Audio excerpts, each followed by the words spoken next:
Hey everyone, welcome to my channel. My name is Lauren and today I'm going to be talking about how you can find your dream job.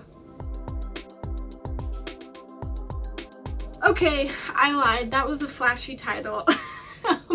I do not like the word dream job, but the reason why I have that as my title is because that's what a lot of people are searching and that's what a lot of people are asking. And so I want to talk to you guys that are searching that. So I find that dream job, especially for a lot of millennials, honestly just doesn't exist. I think that most people evolve their careers over time. They switch around, they hop around. It's never one consistent thing. That's a very old ideal that has, it's been true of our grandparents, our parents, but it's not who millennials are. Now, if you disagree with me, this video will still apply. This video is more about giving you a bunch of little tips to figure out how you work best so that therefore you can figure out that dream job.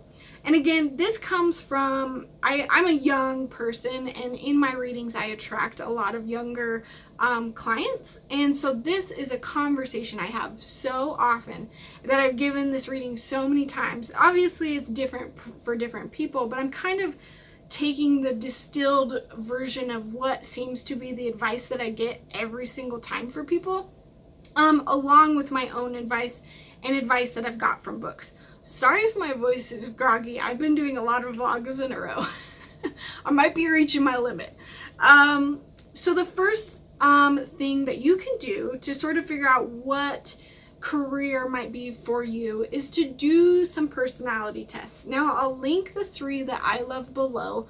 There's the Myers-Briggs test, which is obviously one of the more popular ones. You've probably already taken it, like the ENFJ, I think is what I am. The Enneagram test is my absolute favorite, and it's about what motivates you, what gets you excited, what gives you purpose. And for example, I'm an enthusiast in that test, and what motivates me is being happy. So I'm one of the hardest career types to please, because if I'm not happy in my work, I will switch jobs. The third test, I can't remember what it's called, but I'm going to link it down below. It's an Adobe creative type, and it's talking about how your creativity should be used, how you form it, what type of creatives you should work with. So definitely take those tests, and remember too that tests can be totally where you're at now. So don't let them discourage you. I feel like I've taken these tests a few times and I've had different results, and it wasn't until I really sat down and made sure I was answering them correctly and I learned more about myself. I mean, because the first couple times I did them, I answered the way I thought I was supposed to answer, and then the more I learned about myself, I'm like, I'm not ashamed of this anymore. I'm gonna click this because I need something that is more true to me.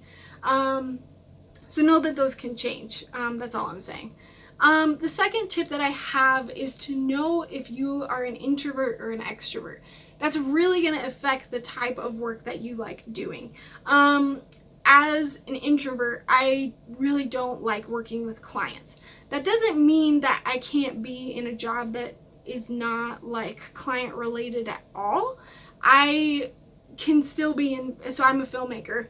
I can still be in film, but instead of working with the clients, I'm going to do more of the administrative stuff. I love doing that. I love doing paperwork and secretary stuff, and I know that sounds probably so boring to so many people, but I would much rather be doing that than working with clients, because I get so stressed out trying to people please, and I'm just not very good at it. Knowing if you're an introvert or an extrovert is, again, it's going to be a piece of this puzzle. Knowing what your priorities are in life is my third tip. And I think I've learned this, it took me a while to learn this, because my husband is very much a success-driven person. His goal is to get to the top of the career ladder wherever he's at. That's what makes him feel fulfilled and successful. Me, I am not that way. To me, I want to have a job that's stimulating, that's exciting, but is not a huge drain. I am more about family and friends. My goal is to have a family. I don't want to be spending 20 years of my life dedicated to my work. That's just not who I am. And then I would also say that, there's people who, their priority is to do the bare minimum. And that's totally fine too. I think we shame a lot of people for doing that. But if your goal in life is just to have the bare minimum so that you can get your bills paid, that's fine. It's more about figuring out what are your priorities in life? What is your long-term goal outside of just a career? The fourth tip that I'm going to give is knowing where you want to live. I think that location has a lot to do with this. I think if you're somebody who constantly loves to move around and can't be in one spot, that's going to affect the type of work you do. And so you might need to find a career that accommodates that. And a reason why you might know that is maybe your family has moved a lot and maybe you actually really like that.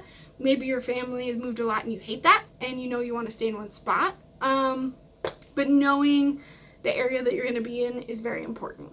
The fifth tip that I'm going to give is to figure out whether you like being your own boss or if you like being a follower to a leader. And now I think that everyone wants to say that they're their own boss because it seems cooler and stronger and whatever, but it's really, it's something that you have to, it's a lot more than that. And I've learned the hard way that being your own boss, it almost has more work involved with it because you have multiple hats. Some people don't like that. They would like to just come to work, do their tasks, and then leave work at work. And I think being your own boss is really hard to do that because you're constantly thinking about how to grow your business and blah, blah, blah. So I think learning whether or not you can be your own boss or if you just like coming in doing work for other people is for you. Both are totally valid. And the only way you're really going to get a feel for this is to do both. With all of these tips that I'm giving, try out both. Try internships, try working for other people, try working for yourself. And I'm going to get to that more at the end. And so I've kind of already touched on this, but another tip that I want to give is to figure out what kind of tasks you like to work on. Do you constantly need new tasks? Or do you like doing the exact same things every single time? I'm somebody who I have to go a different way home every day. I can't go the same route or I'll go crazy. And that's why I love doing video work, is because I could be filming something completely new every day. And there's other people, I have a friend that is also in video work, but he's an editor and he only does editing. And that's his day-to-day task. He knows exactly what it is. There's nothing new. He edits for one show and one show only. I think that it's seen as a bad thing, but it's really not. It's just a matter of preference. And some people would rather just zone out and do the work that they got to do and come home and have that less stress. Other people need to be stimulated more. Just totally, again, nothing wrong with any of these. It's just about figuring out what works for you. One thing that I always say to people is that do what you love to do. I love film and I love doing video work, and I struggled with it for many years and I tried not doing it, which I think is a valid thing. You should try other stuff. But I think at the end of the day, for us creative types, doing what you love is so hard to get away from. I think what ends up demotivating us is when doing what we love is not making us money. And so to know that if you really want to do what you love, sometimes you're going to have side jobs. Sometimes you're going to have to Uber. Sometimes you're going to have to do this or that. And to know that it's okay to do that.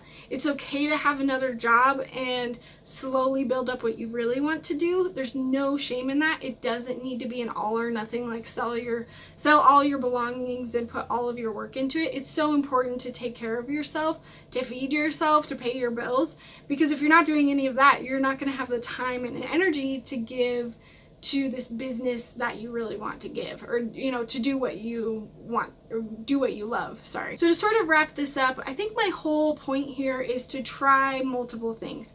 You are going to learn bits of information about yourself from each, and you really can't, I tried so hard to figure out what I wanted to do immediately after high school, and I I needed to go through experiences. This is the end of my tips, by the way, but if you are still feeling stuck, here's sort of my story briefly. I had to try multiple jobs. You know, I worked for my dad as a secretary.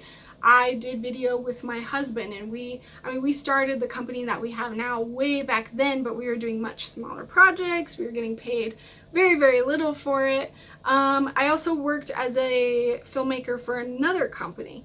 I decided I hated that because I didn't like other people being the boss, because I felt like I could see what was wrong and I didn't have a say, and I like having a say. I liked the introverted nature of being the secretary. I liked that I did what I love with the video. And I kind of had to figure out all these things about myself, which has led me to where I am. And I finally feel like I'm in a spot where I feel comfortable. And it's like, I'm doing more administrative stuff for our video production company. So I'm getting to do what I love, but I'm supporting that introvert nature of myself. I'm supporting my priorities of, I don't need to get to the top of the career ladder. I'm helping my team do that, but it's not my goal. You know, I have the ability to step back and start a family when I want. I'm also being my own boss. The jobs that I'm doing are varied. And I've learned through all of those different work situations this about myself. It's very easy to look at it now and be like, oh yeah, duh, this is what I should be doing. But again, you're not going to know if you don't try, so try it all and get rid of the notion that you have to know right away. And if you're stressed about, you know, if your college degree is going to be a waste of time, just take general courses or wait to go to college. There's no timeline. You are not competing against anyone. You can do whatever you want whenever you want. Like, I think it's very important to let go of this idea that you have to graduate from school, go to college, get married, have kids. The older that I get, the more I realize everyone is on their own path. They're on their own timeline, and it's okay if you don't get around to it tomorrow. You just constantly focus on the little steps and you're gonna figure it out. So sorry if this was a super long video and me rambling, but again, I've given out this reading so many times that I wanted to sort of condense it and give you guys some things you could actually do to try and figure it out, and hopefully just some structure. God, if somebody just gave me at least a little bit of structure of try this versus this, I don't know, I probably would have gotten around to it a lot faster. Awesome, guys. Thanks so much for watching. Let me know in the comments below if you guys have any other ideas of how to figure out, you know, what you do. I'm really curious to know if there's other techniques out there that you guys figured out, or other experiences that you had, and how you sort of found your dream job. Thanks so much for watching, guys, and remember, at the end of the day, always trust your own intuition.